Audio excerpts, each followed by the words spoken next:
How to trick your brain into liking discipline. Here's something nobody tells you about discipline. The people who seem to have most of it are actually using the least willpower. That sounds like a contradiction. It isn't. The most productive, consistent, high-performing people you admire, they are not grinding through sheer willpower, sheer mental force every single day. They are not waking up, fired up, fueled up by passion, crossing every goal with ease. Most of them quietly admit they still don't feel like doing half the things they do, and yet they do them anyway, every day, almost effortlessly. So what is their secret? It's not motivation, it's not grit, it's not some mindset hack you haven't heard of. It's something far simpler. And once you see it, you will never unseen it. Here's the uncomfortable truth that most productivity content will never tell you. Discipline, the way we are taught to think about it, is a lie. Not because it doesn't work, but because we have been trying to build it in a completely the wrong way. We have been told to want it more, to push harder, to be stronger. But what neuroscience actually shows us is that willpower is one of the most unreliable sources in human body. It depletes, it fluctuates, it crumbles. The moment you are stressed, tired, or emotionally overwhelmed, it crumbles. Which, if you are being honest, is most of the time. In this video, we are going to dismantle the myth of discipline as a character trait. We are going to look at what actually drives consistent behavior, what your brain is doing when you procrastinate, and how to rewire your environment and identity so that the right actions stop feeling like a battle and start feeling like second nature. By the end, you won't be looking for more motivation. You will be building a system that works even when motivation is nowhere to be found. Part 1. Why your brain doesn't want you to be disciplined. Let's start with a fact that should be more widely taught. Your brain was never designed for discipline.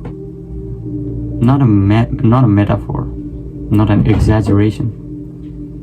A neurobiological fact. The human brain evolved over millions of years in environments where survival was the only priority. Scarcity was the norm. Threats were everywhere. In that context, the brain adapted to three things extremely well: conserve energy, seek immediate rewards, and avoid unnecessary effort. Every decision your prehistoric ancestor made was filtered through one simple question: does this keep me alive right now? That software is still running in you today. And here's the part nobody tells you about. Modern life has kept the ancient brain while completely changing the demands placed on it. Your brain doesn't know the difference. Your brain doesn't know the difference between a predator in the bushes and an unread email. It doesn't understand that the Netflix recommendations are not a survival priority. It only knows one language. Effort costs energy, and energy must be conserved. So when you try to sit down and write, study, train, or build something meaningful, your brain perceives that as a threat to its comfort, and it fights back. This is why you open Instagram instead of your laptop. This is why the couch wins over the gym. This is not weakness. This is not a character flaw. This is ancient programming, operating in a world it was never built for. The neuroscientist Andrew Huberman describes this as the brain's tendency toward cognitive ease, an unconscious bias towards whatever path demands the least mental and physical effort. It doesn't evaluate what is best. for your long-term self. It evaluates what costs less right now, and it makes that choice before you have even thought about it, like consciously decided anything. Here's where it gets interesting. Most people respond to this by trying harder, more discipline, more willpower, more motivation, which works for about a week, until life gets stressful, until sleep gets disrupted, until one bad day collapses an entire streak, and then they sit there wondering what's wrong with them, why they can't seem to stick to anything, why everybody else seems to manage it just fine. Nothing is wrong with you. You have been trying to win a system. You have been trying to win a system's problem with emotional energy, and that's a battle you will always lose eventually. Because over time, fatigue wins, and when you are exhausted, the brain returns to autopilot, and the autopilot always chooses the easiest thing available. So the real question isn't how do I get more disciplined? How do I get more willpower? The real question is, how do I make the right behaviors require less effort than the wrong ones? That question changes everything. And it's actually what we are going to answer. Part 2. Your environment is controlling you more than you think. Think about the last time you failed to follow through on something or you genuinely wanted to do. Not something you were forced to do, something you chose by yourself, like a workout, a chapter to read, a project to start. You probably blamed yourself, told yourself you were lazy, undisciplined, not serious enough. But here's a question worth sitting with. Was the right behavior easy to do? Or was it buried underneath friction, clutter, and completing hard actions that required like so many efforts?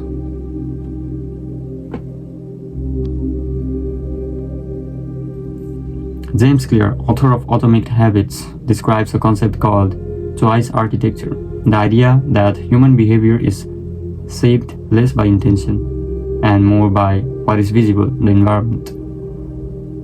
What is like visible, accessible, and easy to act on the moment. This is an abstract psychology. It shows up in every area of your life. There's a study, clear references where cafeteria workers did nothing more than just move water bottles to the front and push the sodas to the back. No campaign, no restrictions, no lectures, nothing. Just a physical rearrangement. And guess what happened? Water consumption increased significantly. Soda dropped. The people didn't change. The environment did. Think about how that applies to your life. You want to work out in the morning, but your gym clothes are messed up. At the bottom of your drawer, your running shoes are somewhere in the closet. The couch is there, like 3 steps from the bedroom. Your phone is on your nightstand with notifications already bursting out. The decision you face in the moment isn't really about discipline. It's about which behavior requires the fewest steps, and the couch wins by a landslide. That's not laziness, that's architecture. And right now, your environment is architectured for comfort and distraction, not progress. The shift is simpler than you expect. Want to work out in morning? Leave your clothes right next to your bed before you sleep, as if you are trapping your future self. Want to read more? Put the book on your put a book on your pillow, not on the shelf. Want to stop reaching for your phone first thing? Charge it in another room or lock it somewhere else. These aren't clever tricks, they are environmental designs. You are removing friction from the behavior you want and adding friction to the behaviors you don't want. Disciplined people aren't mentally stronger than everyone else. They have just designed their space so that right choice is also the obvious ones. They don't rely on motivation to make good decisions. They reduce the number of decisions they have to make in the first place. But if environment is the external layer, there's an internal layer that goes even deeper, and most people completely forget about it. Part 3. Habit stacking. How to hijack your own brain. How to hijack your own autopilot. Your brain is already running hundreds of automatic behavior loops every single day. You don't decide to brush your teeth, you just do it. Triggered by waking up. You don't decide to check your phone when you sit on the couch. It just happens. Your hand just moves randomly. No, naturally. These loops are so deeply encoded that they require almost zero conscious effort to execute. The question is, what if you could attach new intentional behaviors that you want to those loops that you already have? This is the core idea behind habit stacking. Instead of building a new habit from scratch, which requires creating a brand new neural pathway in your brain, fighting resistance, sustaining motivation, you anchor the new behavior to something that already has existed in your mind. Already that happens automatically. You borrow the existing cue. The formula is straightforward. After I do the existing habit, I will do the new behavior. After I pour my morning coffee, I will write one paragraph. After I brush my teeth at night, I will read for 10 minutes. After I lock the front door, I will put on my headphones and just walk. The reason this works very well is because to something called the initiation problem. Starting any action requires more mental energy than continuing it. Habit stacking removes the starting decision entirely because the trigger is already wired in. Your brain doesn't have to choose. It just follows the chain. But here's the part people get wrong. Habit stacking fails when the new behavior is too vague or too demanding. Let's say, after coffee, be more productive. It's not a habit stacking. It's a wish. After coffee, write one sentence. That's a habit stacking. Habit stack. Simple, specific, immediate. Starting so low that failure feels impossible. Clear makes that case that if a habit takes more than 2 minutes to begin, it will be avoided. Not because you are lazy, but because the brain perceives it as a significant cost. The goal is to make the entry point so frictionless that your brain doesn't bother to resist. Once you are 2 minutes in, you are usually going to keep going anyway. That's just how inertia works. And these small stacks, one sentence here, 10 minutes of reading there, doing something that no motivational speech can do, they compound. Over weeks, they become routines. Over months, they become your baseline. Or you stop doing them because you decided to. You do them because it would feel like strange not to do it. But there is still one obstacle that stops most people cold. And it has nothing to do with their environment or their habits. It has to do with a story they have been telling themselves about who they are, the identity. Part 4. Procrastination isn't laziness, it's a decision problem. The word procrastination carries an enormous amount of shame. People say I'm so lazy or I just can't follow through as if it's a fundamental character defect. And that shame is not only inaccurate, it actively makes the problem worse. Here's what actually happens when you procrastinate. Your brain is doing a cost-benefit calculation on the tasks in front of you and is losing. The effort required is high, the discomfort is there. The reward is abstract and distant. And on the other side of the scale, there's something that offers immediate relief, stimulation, and at zero cost. So the brain chooses the easier thing, not because you're weak, because the decision of task is working against you. Clear identifies 4 core laws that determine whether a behavior sticks or dies. He calls them the laws of behavior change. Make it obvious, make it attractive, make it easy, and make it satisfying. When any of this is missing, the behavior breaks down. And most people who struggle with procrastinations are missing at least 2 or 3 of this. Procrastination is not a character problem. It's a feedback signal. Every time you avoid something, it's your brain telling you, this task is not obvious enough, not attractive enough, not easy enough, or not rewarding enough to justify the cost. Fix the design. The behavior follows. And once you stop using procrastination as evidence that something is wrong with you, and start using it as a diagnostic tool, you become a completely different kind of person. But even with all of this in place, the right environment, stacked habits, smart designs, there's still one more thing to keep in mind, one more layer, and it's the deepest one of all. Part 5. You don't need to love discipline, you just need to become it. Here's the myth that's doing the most damage in self-improvement culture. The idea that you need to love the process. Fall in love with the discipline. Fall in love with the journey. Find your passion. And you will never work a day in your life. Sounds inspiring. Mostly isn't true. This is one of the most underrated distinctions in all of behavioral science. The difference between motivation-based actions and habit-based action. In a motivation-based life, everything depends on how you feel like. If you feel good, you work. If you feel tired, you rest. If you feel uninspired, you wait for inspiration. Motivation is real, but is widely vague, inconsistent. It is not a resource you can budget on. In a system-based life, the action happens regardless of how you feel. The shoes are next to the bed. The alarm is crossing the room. The habit is stacked. The environment is designed. Feeling motivated is a bonus.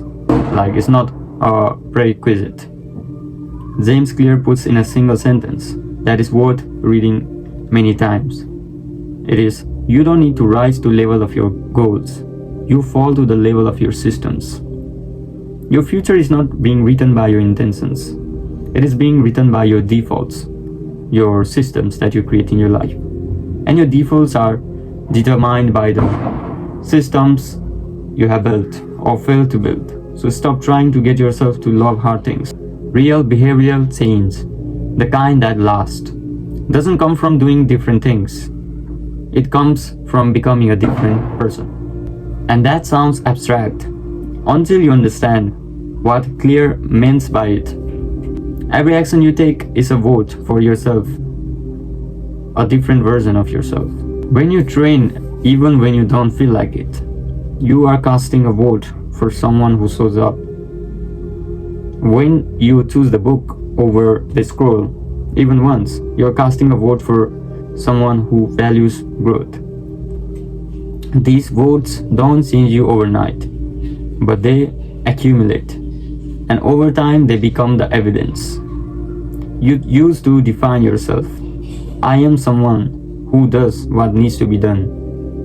That sentence, repeated not with words but with small actions, small daily actions that you do every day, is more powerful than external motivation. Because when your identity and your habits are aligned, discipline stops feeling like discipline. It just feels like being you. The people you admire for their consistency aren't fighting themselves every morning. They have simply reached a point where the behavior and the identity have merged, like they are the same. The action became part of who they are, not something they force. You don't have to be there yet. You just have to start voting. One small action, one kept promise to yourself, one design that reflects the version of you that you are building towards. if this video reframed the way you think about discipline, do something with it right now, not tomorrow, not after you have thought about it. Like right now, write in the comments. What is the first habit you are going to do, you are going to redesign? What's one change you will make to your environment today, right now? Write it down.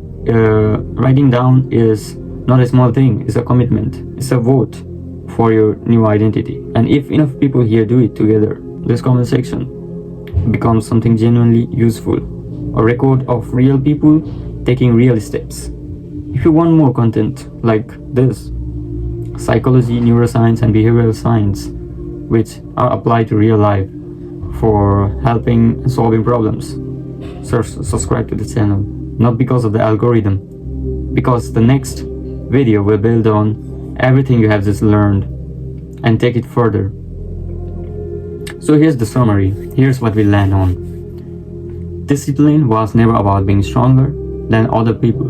It was never about wanting it more, suffering through more, or having more internal quality than others. Discipline is a byproduct. It is what naturally happens when your environment is changed, designed for discipline. When your habits are stacked with intention, when the right behaviors are more accessible than the wrong ones, and when your identity begins to align with the person you are trying to become, stop fighting your brain, start designing around it. The right actions taken consistently in a well-built system. That's not discipline. That's just your new normal. And it starts with the very next decision you make. So just do it.